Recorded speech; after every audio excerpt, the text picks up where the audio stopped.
Aloha and welcome to the third episode of Wars Roundtable, Info and Insights podcast series. Whether you're a new Realtor member or you've been with us for decades, we've got some important information to share with you today regarding the transient accommodation rental legislation. So I'm going to ask Jennifer to talk with us a little bit about where we've started, what happened in the last meeting last Friday, and then where we're going from here. So Jen, can you tell us where we started with the TAR legislation, and we'll start there. All right. So the Transient Accommodation Rental Bill was first introduced by Heather Kimball and Ashley Kirkowitz in November of 2022. It went through several community meetings, which were in effect webinars where they discussed various versions and concepts in the bill. They requested community feedback. There were FAQs asked and answered. And then it got serious and it started to go through actual hearings. So it was introduced officially, I believe, in February of 23. I have to double check, but I think February 23, where it proceeded through 6 public hearings, 2 planning commission hearings, and nearly 10 months of work and 4 drafts. Possibly 5 drafts, but draft 3 was never actually approved. So anyway, lots and lots of revisions. And the most recent hearing was last Friday, and that would have been the second and final hearing in the the Committee for Planning and Land Use Development. And at that hearing, we finally were able to get heard, and the bill was tabled. So it was tabled to the call of the chair.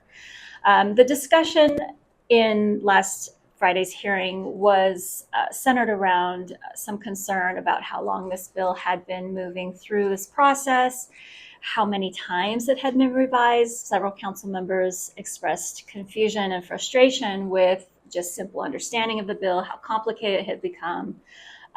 Some members talked about the fact that there would be 2 new council members joining next month and starting new session next year, and a new mayor. So having to jump into a bill that was substantially revised from the prior version this far down the line, it felt, and this was Matt who made these comments, he felt that that would be just a lot to ask someone to try and get up to speed, considering how complicated this bill was.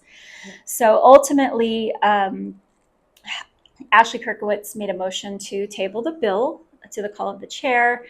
And what does that mean, really? So the call of the chair is basically the chair of any committee, any council committee, or even the council can put a bill, take it off the table. So it goes off the table and it stays sort of in the drawer until the chair themselves decides to bring it back and put it on an agenda. So it doesn't kill the bill. And there's no vote on it. So because once you vote on something, there are rules in the charter that say if it is voted down, that something similar cannot be reintroduced for 2 sessions after. So to table the bill means we're not going to talk about it or work on it right now, but when it's time, we can bring it back. And so the discussion around Ashley's motion centered mostly on the fact that we have an economic impact study, which was approved by the council via her resolution a few months ago, I think in May.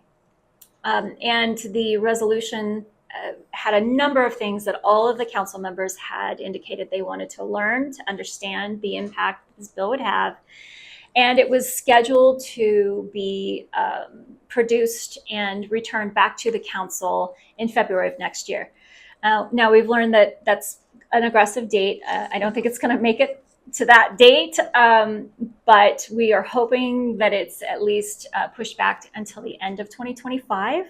And I think that's an aggressive date myself as well, but we'll see. So we expect to have some indication of the progress of the economic impact study by early April to at least know which vendor was selected and then how long the process will take. In the interim, any other council member is free to draft their own bill and bring it back to the council if they want. That bill 121 in its draft right now that is tabled may never see the light of day again. It's kind of up in the air. So we're waiting for the economic impact study to come back and hoping that there's enough information there so that at least the new council members next year may have a better understanding of whatever actions they choose to take, what kind of consequences those will have in the broader community. Yeah, and that seems like a good place to start. Absolutely. So if there's a new chair on that committee next year, how would that work? Would they be required to call the bill back, or could they decide not to? Like, how would that work? How do you see that working? I think that it is ultimately the chair who decides what's on the agenda. And I don't know the exact procedure for how that works. I know that the bills are requested to be heard and then scheduled. I don't know. I don't know if the new chair, if it's not Ashley next year, and it may not be, I don't know if they can flat out decline to call it back. I don't know the answer to that question. Interesting. Yeah. Be something we have to look into. Yes. Well, we have a little time. I stumped her. It's probably never going to happen again.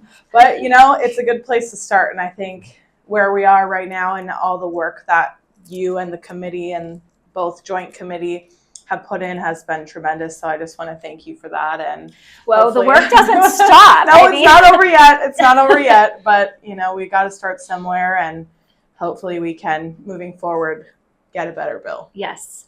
Well, in the joint committee, we do work with Hire very closely. I talk to Joy all the time about how are we going to progress with this, and I think we'll be trying to ascertain what the model that they'll be using for the economic impact study is, so that maybe we can help inform on some of the questions they might ask and be involved in that process.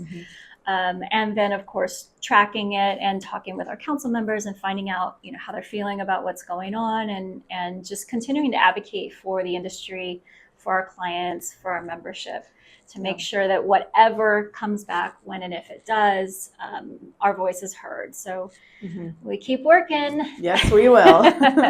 That's all we got for you today. Thanks for joining the roundtable, and we'll see you next time. Aloha. Aloha.